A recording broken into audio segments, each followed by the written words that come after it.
Imagine two people caught in the same rainstorm, looking at the same flat tire. One person drops their head in defeat, convinced the world is out to get them. The other calmly rolls up their sleeves to fix the problem. The difference between them has nothing to do with luck, talent, or money. If you feel like your life is a series of repeating patterns, the same relationship drama or the same career obstacles, you are likely caught in a cycle you don't even see yet. Breaking that cycle requires a single, specific shift in how you process reality. This diagram represents your attitude. Think of it as a functional piece of hardware, an active lens that changes the colors and shapes of the world around you. It determines whether a stranger's silence feels like a sign of respect or a personal insult. This lens creates a self-fulfilling loop. When someone expects hostility, they project tension. Other people pick up on that coldness and get defensive. When we pull away, it proves the original suspicion. The lens didn't just see reality, it manufactured it. We effectively build the world we inhabit by projecting our own expectations onto every person we meet and every setback we face. To see this in the most extreme conditions, we have to look at 1860s Russia. This is a story where identical, brutal circumstances produced two completely different worlds. Young Anton Chekhov grew up in a freezing grocery shop, working for an abusive father. These weren't random outbursts. His father claimed that God strictly required the violence. Every beating ended with the children being forced to kiss their father's hand and ask for forgiveness just for existing. Most of Anton's siblings were crushed by this environment. They grew up bitter, dependent, and unable to build anything stable. They saw the world through their father's lens, a place of total cruelty and hopelessness. Anton made a different choice. He began to observe his father with ironic detachment.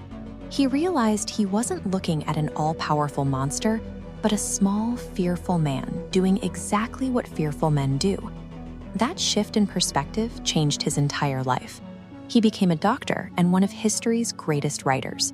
Because he saw people with warmth instead of bitterness, the world opened up to him in ways his siblings could never imagine. Chekhov and his siblings shared the exact same childhood. The trajectory of their lives was determined entirely by how they chose to interpret it. Chekhov's siblings were trapped by a fear-based narrowing of the world. Most of us lean toward one of two paths. We either shrink our world to feel in control, or we stay open to the possibilities it offers. The hostile type sees aggression in neutral comments, sparking fights. Anxious and avoidant types build thick walls to stay safe, shrinking their world. The depressive focuses on what's missing, while the resentful keeps a scoreboard, destroying their own potential. The alternative is the expansive attitude. This involves meeting uncertainty with curiosity and viewing people as mysteries to solve, rather than threats to avoid. It treats failure as objective information rather than a personal attack. These negative patterns function as self-fulfilling loops that grow more rigid every time we repeat them. Breaking out requires interrupting the loop before it closes. The first step is to audit your own thoughts. Notice how you talk about people when they aren't in the room. If you're consistently suspicious, trace that feeling back to where it started, likely in a childhood experience where you felt the need to protect yourself. You cannot fix an attitude by just thinking about it. You have to act against it. If you lean anxious, take one small, deliberate risk.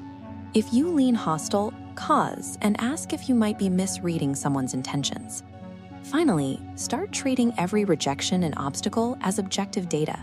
Stop asking why things are happening to you, and start asking what this specific setback is telling you about your approach.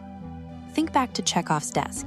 He couldn't stop his father from being violent, but his choice of lens allowed him to use that pain to build a masterwork of a life, instead of a prison of resentment. This leads to a powerful realization.